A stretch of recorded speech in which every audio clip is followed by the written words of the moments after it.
disturbing you.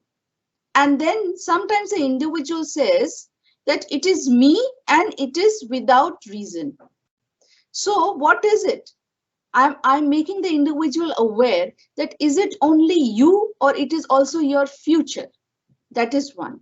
So you develop insight into why the teacher is scolding you for something that you've not done. And you might say that there is no reason for it. But somebody, if somebody's teaching you, somebody's bringing you up, has to tell you something for good things. So that insight and compassionate feeling has to come that, okay, if the individual has scolded me, that means I'm not doing well in these areas. Maybe I need to develop those areas, or maybe I need to pinpoint my small goals, not the big goal. Suppose he has told you that you give me a research paper by this deadline, you give me the abstract.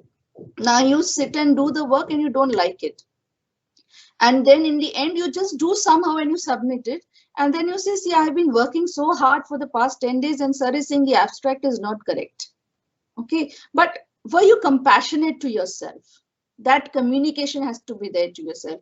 Were you loving enough that you broke down your days of writing, mindful writing, that, okay, maybe I'll do some research on how it started, why it started, and then I will move on to these 2-3 days later. You have a choice to make. It's up to you how you make a choice. Okay, next. So, of course, there is, with these things, we can always move forward. If you think it in this way, we all move forward. So why we need these lights? Now you have red light that shows communication has shut down, and I will show how it shuts down. Yellow light, you prepare yourselves not to blurt something regretful. Okay, and your green light to take time out to keep the channels open. This is very important.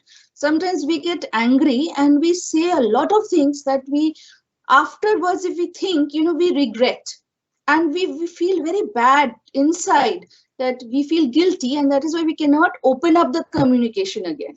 To open up the communication, the green light and yellow light has to blow. Okay, so now, the irony of the brain is it has got 60,000 thoughts every day. So if you're worried, if you're anxious, it doubles and triples. Okay. So when you're, even if you've closed down a communication, what happens? Your communication has shut down, right?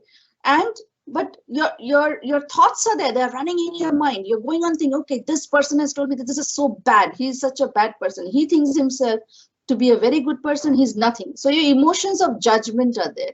You are judging the individual. That is why at times you might not be able to take the good things from that individual. Maybe the individual has told you in a very rude way, fine. But if you can take the good things from that individual, you will succeed in some part of your life, right?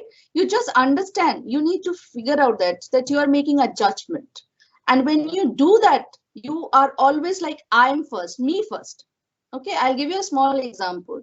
Now, as you all know, we will be running a course on this mindfulness from 20th to 30th January. Now, I have posted in my own official groups, and there were some people who were asking me how to do it and how to register.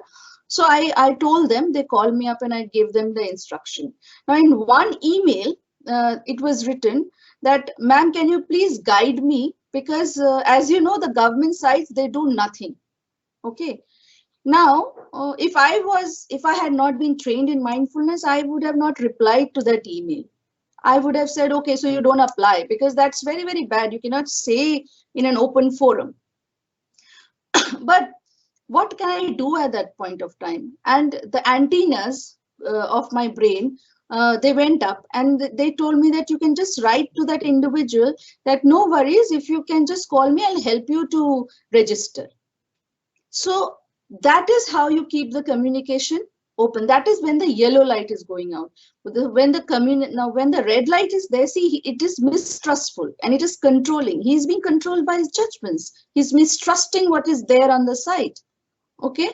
And his way of getting the answers or clarification is manipulating others. Okay, that because you are this, so you're doing this, so I will not do it. It's fine. If you don't register, that's fine. But you cannot say that these things don't work. Okay. Now, so what happens We keep on judging, and we are very comfortable in that judging area.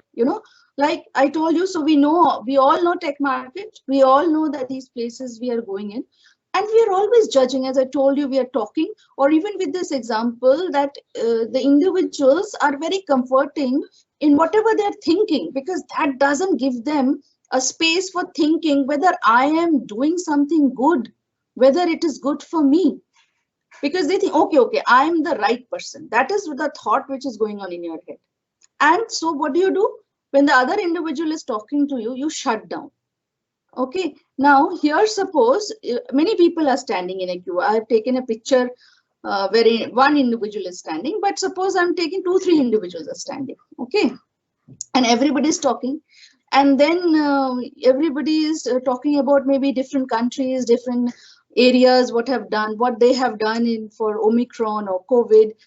And then you are very comfortable in telling that, okay, this has not been done. They should have done this. The institute should have done this.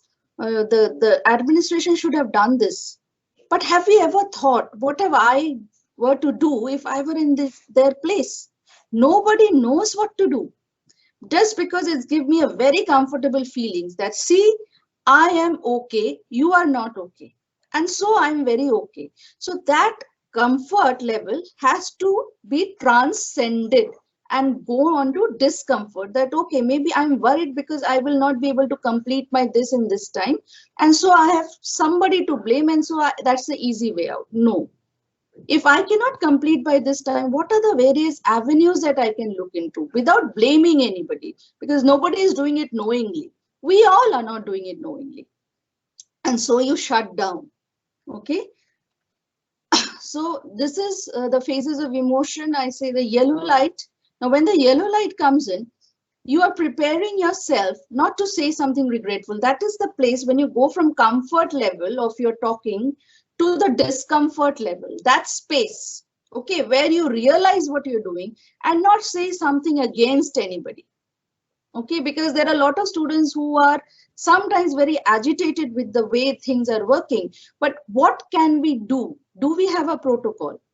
Okay, can we say that, okay, if you do this, this will be 100% correct, because there is no evidences for this kind of a virus, right?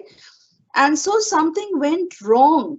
So you close and you think, okay, so did I do the correct thing?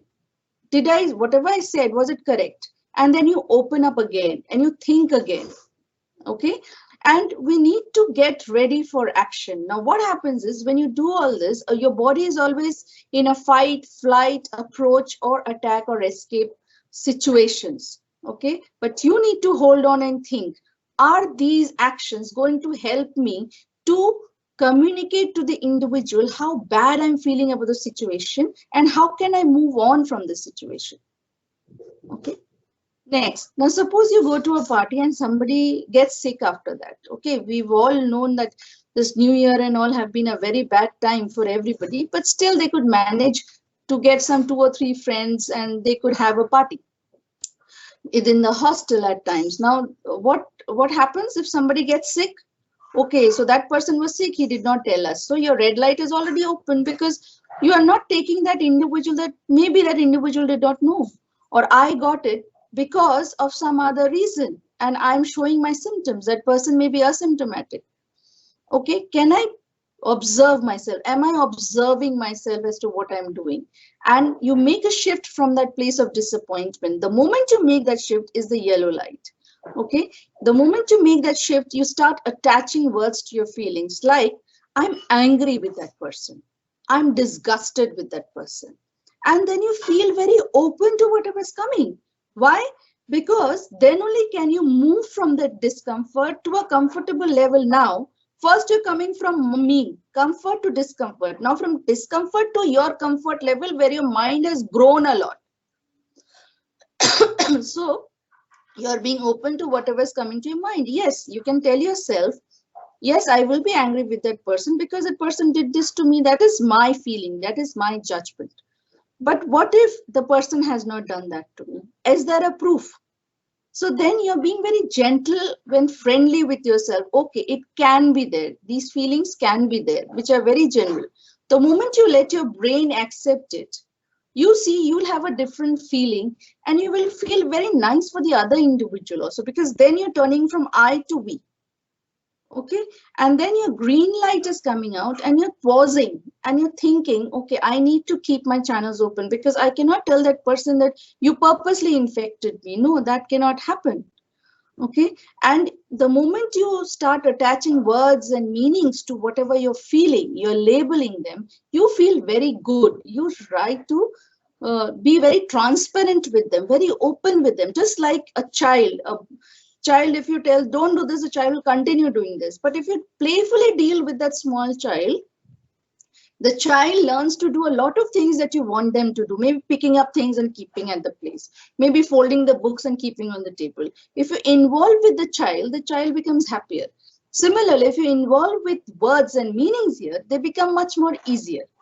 Okay, so finally, what I want to say is, when you accept things, it is not you're resigning to it.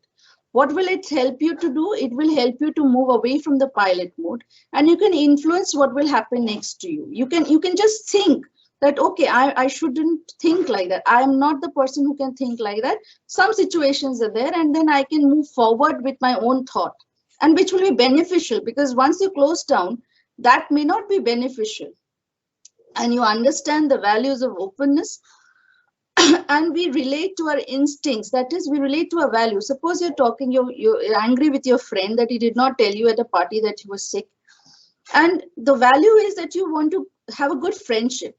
So that value of your awareness will get distorted if you just blame the other individual. But if you think that, okay, it can be that I got it from somewhere else, or this cannot happen, he might not infect me normally, and you label these thoughts, and you see that you come very close to that person. So when you don't allow interruptions in defensive communications, you distort the view of others. So you have to, these are all defensive communications that we carry on. We try to protect ourselves. I am always okay. So you don't allow anyone to enter there. The moment anybody enters, you become so angry and agitated in your communication. If you see others in a better way, your self-esteem transforms. You also feel very good about yourself, that, okay, yes, and you don't have that air about yourself. You don't defend yourself all the time. It helps you to be more receptive of others, and it helps you to zero in areas which are uncomfortable, so that you don't make things worse. So from I to you shift to we, and the well-being depends when you mix with everybody. So your openness is heartfelt. You feel it from within. You feel good. Okay. And when you don't block yourselves like that, okay, I'm having this feeling, that's fine. And it's true, because I can have that feeling. But is it justified feeling? You learn, you expand, and you grow. Okay. So you can make the switch by thinking about maybe, and sometimes when we communicate and you get very angry on a person, you can always make the switch. You just try not to go into that red zone. And how do you think? Maybe this person has a lot of good qualities which I should learn. So that is with gratitude. You think of a thing which you love the most, maybe a poet, or you try to break that defense through a loved person. Okay, so that could be very helpful in coming from red zone to yellow zone and the green zone. Okay, so with that, I think I have this just 3-minute audio. Okay, if you people can just listen this is what it means actually. So 3-step breathing space. Is it audible? Hello? Yes, ma'am. Yes, madam. Okay. This is a short practice called a 3-step breathing space. You could call it a practice in your pocket. It's a practice that you can do anywhere. It takes just 3 minutes, and there are 3 clear stages to the practice. Stage 1. Stop, pause, whatever you're doing, and make a change in your posture, perhaps coming to a more upright posture, perhaps standing if you've been sitting, perhaps moving if you've been standing. Simply bringing your awareness now to however you are right now, whatever you're noticing. In this moment, tuning into your internal weather.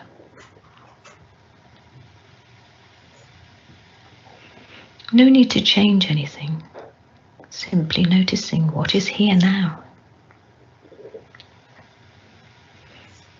Noticing the level of activity in your mind or feelings that might be around. Sensations in the body. Spending some moments noticing, how am I right now in this moment?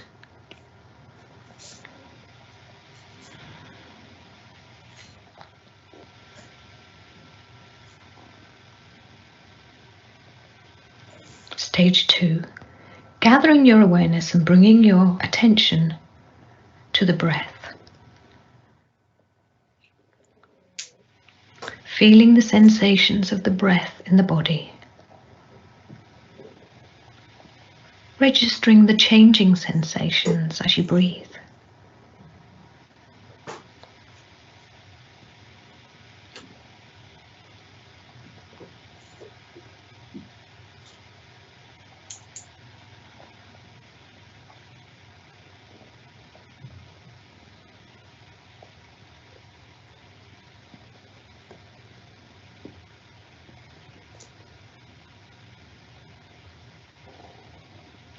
Stage 3. Now allowing your awareness to expand outwards around the breath to encompass the whole body once again. No need to change anything. Simply being how you are right now. Noticing body sensations, feelings, activity of the mind.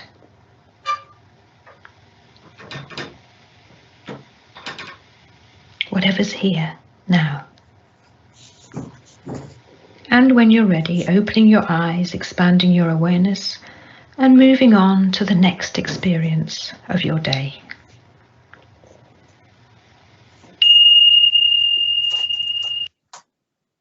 Okay, so with that, I would like to finish the session. But before that, there is a way where you can connect with us. You can always email us and we will be there. You can always phone us, but supposedly the center is closed. So the email is the best option. You can go to the website, the CC website, and the quick links, and you can find all the details there. And also, we are also starting a special 1 hour the reach out program for the positive or the quarantine students, specially from tomorrow onwards. I think the link has been given to you from 5 to 7. So anybody who wishes to talk to the counselor is free to join that session and talk about his or her problems. But if they are personal, you can always ask for a separate session. Okay, and with that, I would like to end my slide. I think it's over to you, Shivam, now.